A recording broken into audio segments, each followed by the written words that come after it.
Kasun, welcome to the channel, Wick Concept Academy. So you will be I, my first interviewer. So after a long time, so in today episode, Kasun, we are why I thought of inviting you. You are a revenue expert in the area. So when it comes to hospitality and tourism, and you have been working, I think, nearly a decade in hospitality and tourism, especially specializing in revenue and brew management area. So Kasun, my first question for you is: can you introduce yourself a little bit to the audience? yeah. Hi, Andrew. First of all, thank you very much for inviting me to your platform and also to share my experience and knowledge. I think it'll be beneficial for whoever is watching. Well, very briefly, yes, I have started way back in about nearly 18 years ago. Previously, I was in operation. I was mainly I was started from hotel school. Then I was doing front office operation, food and beverage, housekeeping. Prematurely started with the hotel school background. Then graduated from got higher studies from hotel school. Then afterwards, after working for about 9 years in operation, then I got opportunity to travel abroad. I got fortunate enough to work in one of a prestige hotel in Dubai, under Kingston International. It's called One and Only Royal Mirage. So actually, there itself only I managed to move to reservations. So Okay. there I managed to study reservation and work reservation. So there I worked for about 5 years, which of course Dubai is a very fast moving and way ahead with all the processes and everything. So that is where I learned the reservation, core reservation from Dubai itself. Then after working 5 years, I got an opportunity to come back to Sri Lanka. So there I joined Haley's Leisure. It's one of a leading conglomerate in Sri Lanka and also a leading hospitality chain as well. So I got the opportunity to be a part of the team, to be the group reservation manager, of course, Sri Lankan properties, as well as under my portfolio, I managed to overlook one property which was in Maldives as well. So Haley Leisure, I worked for about 9 years. Then very recently, I managed to join Thema Collection as group reservations and revenue general manager. So under me, I have about nearly 16 properties and some more down the line. And also I'm overlooking reservations, revenue, and the online distribution as well, and partly having overlooking the marketing segment as well. So at a nutshell, Andra, that is my background. Yeah, so it seems to be like you are a bit of like overqualified in the area. Like you have a solid knowledge in the revenue management. Kasun, why I wanted to like invite you especially for this forum, and my audience especially like SME sector, small and medium scale hotels, and sometime like their knowledge level we have to brush up over a period of time because OTA platforms are changing and direct booking methods are also changing. Now, Kasun, my first question I'm going to ask: do you think that the all the SMEs, small and medium scale enterprises, should go with OTAs? Well, Is it yes, of like course, just yeah? definitely. Well, in terms of online or B2B or B2C channels, which is whatever comes through online. Earlier, when it comes to Sri Lanka, online channels is considered as a tool where we can yield. That is the main concept. The perception behind everybody is where they want to optimize the revenue. Hello. Kasun, I'm here. Yeah, Yeah. you can. Okay. Sorry. Yeah. So they want to optimize the revenue. So I would say about nearly 2 3 years back, not even about 5 years back, the online production at a nutshell in Sri Lanka, if you do more than about 10% of the total segmentation component, if you do 10% of the OTA contribution, they consider that's a big contribution towards the hospitality, because obviously Sri Lanka, I would say mainly in Sri Lanka, majority is predominated by the tour operators or the DMC partners. So when we have about only mainly about four segments when it comes to hospitality. in Sri Lanka. But then we would say 60 to 70% is provided by the tour operators or the DMC partners. Then we would say rest 10 to 12% by OTA. Then the rest is segregated with the direct performance, corporate, and the rest. Okay. So the Kasun, earlier, actually now, yeah, your explanation is very clear. Now, this is how that most of the large hotels are managing their portfolio, right? no, that And is now, that, that is what I want to say Andra, about 5 years ago. But yeah, 5 years after ago, since recently, that perception and that statistic has changed drastically. drastically, yeah. That is, OTA now is not considered as a yielding option. Also, this is not considered as about 10%. Now, pretty much Sri Lanka, pretty much as you say, the small scale and medium scale properties, now their main source, I would say now even going more than 50%, 50 to 60%. Now they have a bigger advantage where the OTA is somewhat like they have become the source of filling the property more than the DMC and operator. Yeah, yeah. So yeah, Yeah. maybe for many reasons. Yeah. Kasun, now DMC means like direct the channels, like travel Destination, agencies to operators, right? Okay. two segments. Destination DMC, management sorry, companies, yeah. destination management company.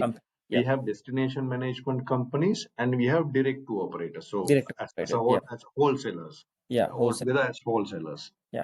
Kasum, now my next question is now when a small and medium scale enterprise entering into the hospitality and tourism, now let's say like I have built a 10-room property. So mainly I'm going for OTA operation because I don't have a direct contact with travel agencies, but they believe highly on OTAs like Agoda, Booking.com and all the platforms. Now in this case, Kasun, what is your suggestions like now? Let's say like I have a small property, so when I'm entering into OTA platform, what are the do's and what are the don'ts? Let's move into do's and what we should do actually. Like when we are registering my hotel with the OTA first time, what things I should do properly.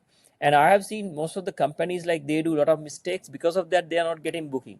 So therefore, finally they are blaming to the booking. I think you being like a revenue expert in that area, you must be having a lot of knowledge on how to manage our property like properly with the OTAs. What do you think?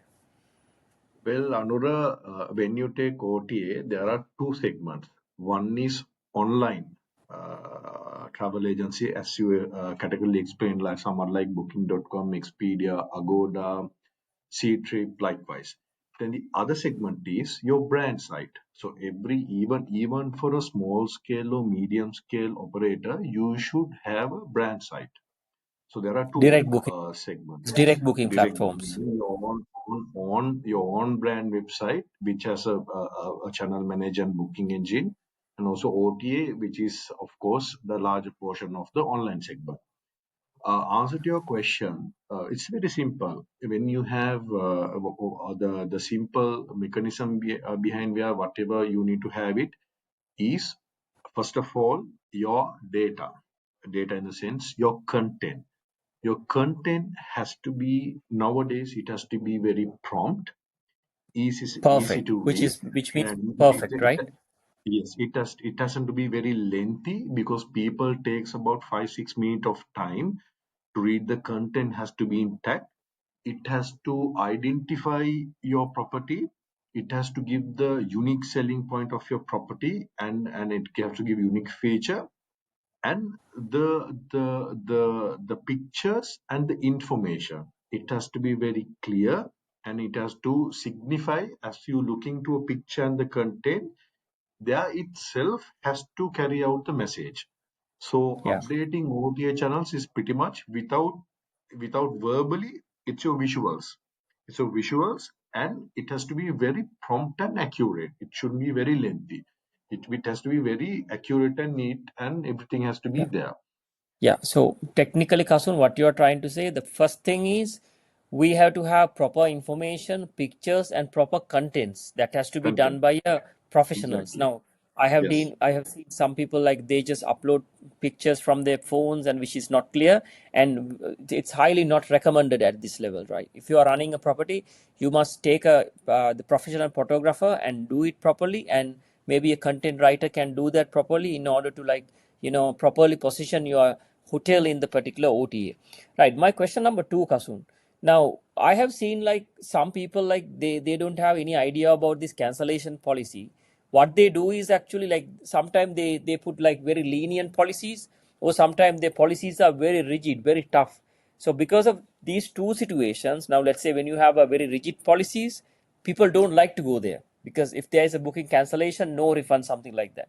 But when you have two lenient policies, more cancellations, right? So what do you think? Like both these options are very bad for your organization. So then where we should be in the cancellation policy?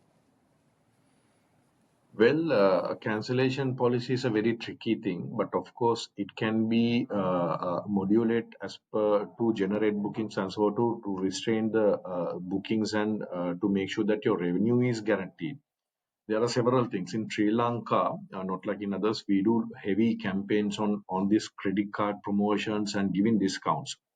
So when you're sending out a diluting rate and giving special offers and discounts and credit card, those bookings, of course, it has to be non-refundable. So giving a better advantage to the customer, which they won't get that offer throughout. If they want to eligible for that, those bookings has to be under non-refundable, because that is the main reason we are sending. And of course, when you're sending any Okay. flash offers and all, we give a certain cancellation policy. We bit strict, because if you're giving from one end, other hand, we have to be secure. But however, when it comes to general cancellation, of course, one thing you have to look at is your seasonalities. So with your data and analytical, with your seasonalities, that you're sure that if even if you get cancellation or whatever, but however, if you're strong in your seasonalities, then you have to be hold into your cancellation policy to make sure that you will not get any last minute cancellation. So if you guarantee the bookings in advance, you hold it. The other end is you have to compare, and you have to always be in par with the competitors. If you're a niche product, that is fine, but if you're in a very competitive area, or in any of the provinces, you have to be always monitor how the competitors behaviors and their cancellation policy. We have to always be par with them, because if you're trying to be isolated property where you have total opposite cancellation policy, where competitors have very attractive cancellation policy, you will lose a booking window. So the other thing is, you have to always be up with the pickup and the drop trend. So if you see, when the pickup trend analyze in 7 to less than 7 days, 7 to 15 days, and 30 to 40 days, likewise, you analyze your pickup and drop trend. Accordingly, you can adjust the cancellation policy. Obviously, there are so many more. So you have to always be competitive, and you have to analyze the competitors, and also you have to be very thorough about your seasonalities and how you're going to get. And also, if you have a good base, even let's say, for example, hypothetically, let's say you're off season, but your hotel is being filled up by other sources, other segments up to about 70%, then if you have remaining 30% or 20%, even though if you're off season, then you can play with your cancellation, mean it is non-refundable, because you have secured the base.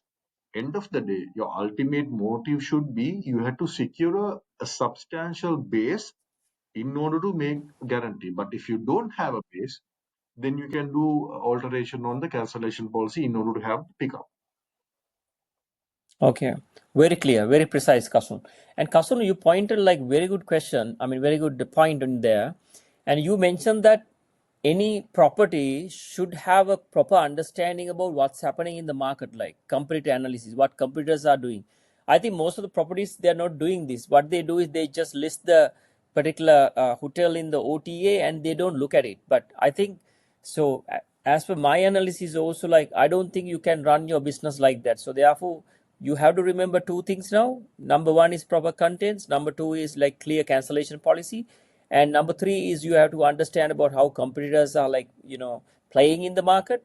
And also the next thing is, Kasun, can you explain a little bit on pricing? Now I have seen most of the SMEs they use different pricing methods. Like they offer one pricing on their Facebook page, one pricing, then the Agoda, and another pricing on Booking.com.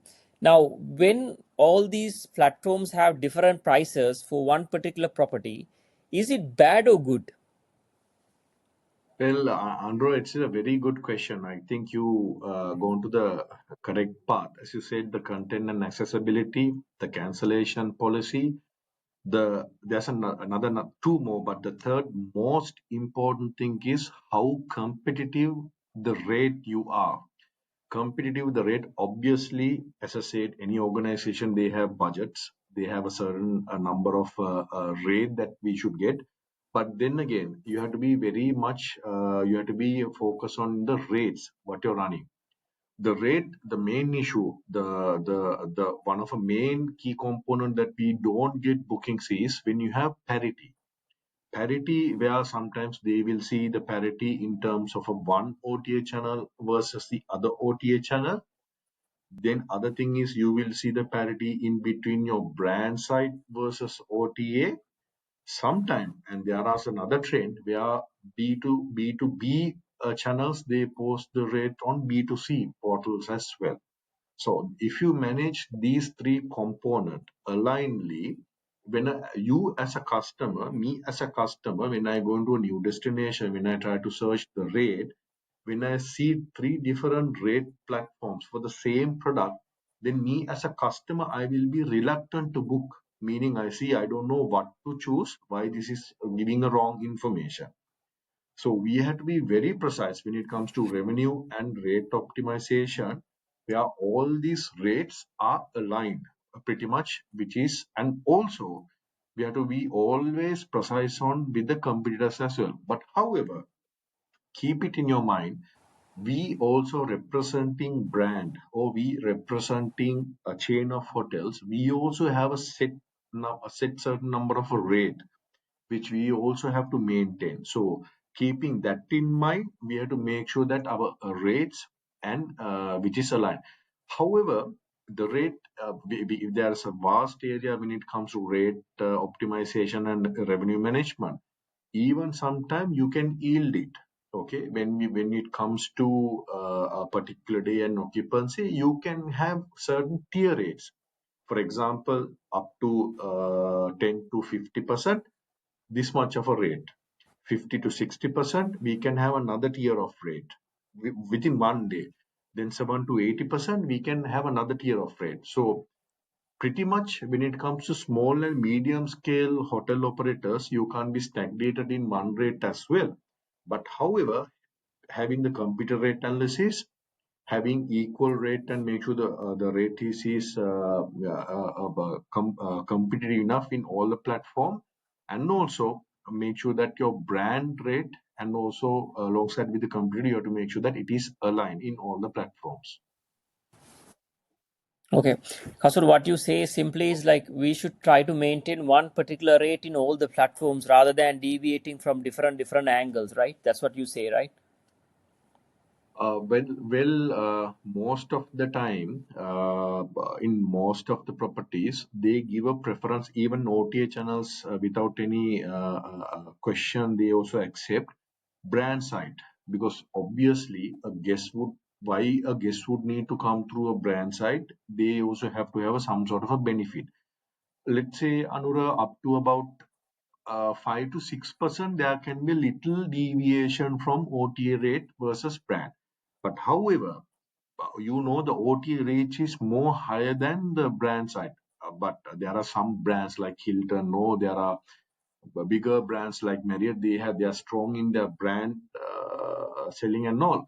But even though if you don't see a significant improvement, if you have a rate, a slight parity, but even if so, if you want to get the rate on par, what you can do is on the brand side, you can give more offerings to attract the Okay. guest Yeah. more than the OTA. You Very can good. give more offerings. It's like value That is additions another also we thing. can add, right? Yeah. Exactly. So apart from the key 3 points that we discussed, the other success behind attracting more OTA and brand side is you have to be always unique. You have to be always look what more a guest can get. Like for example, you, If you're going to, let's say, if you're coming to Thema versus any of our competitors, there's a norm that we say we are giving early check-in, late checkouts, part 10%. That has been outdated for a long time. We have to be always innovative to give some value addition. Okay, for example, we would say in wording, that's what I said, the content is very important. You book with us. Please enjoy a sunset cocktail innovated by Thema, something like that. So that is eye catching. So always you have to make sure that with the rate, with the cancellation policy, what else you gonna get benefited. So whatever the offerings, OTA and your brand side is very very important to Yeah, maintain but that. what you try to say, Kasun, like bundling everything and giving a more value to the customer at a precise Exactly, rate, right? So that's what you say. Very good exactly, point. Kasun, the exactly. next point, like now it's when it comes to large hotels, they have different suppliers. Now let's say when they are going to funnel the customers into their platforms, let's like for the inventory, they are working with the different the channel suppliers. But in a small hotel, what is your suggestion, like, I mean, we should we go with like only with OTA, or do we need to have our direct booking system, or should we balance all these things? Because I don't think like a property having 10 rooms can reach to a travel agency or DMC, like, unless you are a kind of a niche product. What do you think, like, with your industry experience? No, it's like this. No, there is no any restriction. Obviously, there are some properties in Sri Lanka which is they have been marketed themselves. It is always about marketing yourself. There are some certain strong brand which is not very big in inventory but very strong in marketing, but they have come to this position after marketing for so long. So they know categorically they don't need any strong business from the DMC or wholesalers, where they are very precise that they're gonna get the business from OTA channels. But in order to come to that position, you have to have a strong marketing and you have to position yourself for a long period of time. But as a new product, or even though even in the other chain, it is always healthy to have a base. As I said, it is always healthy to have a base. Let's say even a 10-room property, it's always healthy to have a base, even one or two room from a travel a tour operator or a wholesaler or from direct or corporate segment. Because when you have a base, OTA channels will always be like icing on the cake. It will be always be like yielding, and always it will be a revenue optimization. It will be always something like that. Then it will be a benefited for you all. It is not always stagnated with not to accept any OTAs, but also to have whatever the channels until you position yourself that you can only sustain from OTA when you come to that level. Very good point, Kasun, you gave. Like, why I'm telling Kasun now, most of the SME sector, they think that once you build a property, so you can generate all your bookings from OTA. Like what? So your suggestion is we have to slowly create our brand. At the same time, we have to create our pool of customers who are loyal to our business, or maybe who knows about our property. But this will take some time. It won't happen within overnight. That everybody should understand that. Very good point, Kasun, you gave us. Like, we'll try to do another interview session on like how we can Sure. slowly build up that one, like what are the do's and what are the Definitely, don'ts. And definitely. Kasun, today, before we are going to wrap up, like, the session we had, the discussion which we had today, because I'm not going to take much time from you, you're a busy person. Kasun, what is your final advice for SMEs, those who are operating in this sector, and how you should operate your property in this dynamic situation, like, in this business environment or competitive environment? What is your advice, the final advice for these SMEs? It's very simple. Be competitive. Always look for the competitor the analysis and their data, and you have to be always make sure that, as I said, your content visibility information is prompt and it's very easy access. And always you have to give value addition to the guest, and always you have to make sure that whatever that you're gonna give the guest, there's a price addition, so that when they give your comments and all, there will be a ranking where the guest would always prefer your properties to book again and again. That's the point. Okay, Kasun, so thank you very much for coming for this session. And I believe that we can have more sessions in the future. And thank you very much, Kasun, for your time. Sure, Andrew. Thank you very much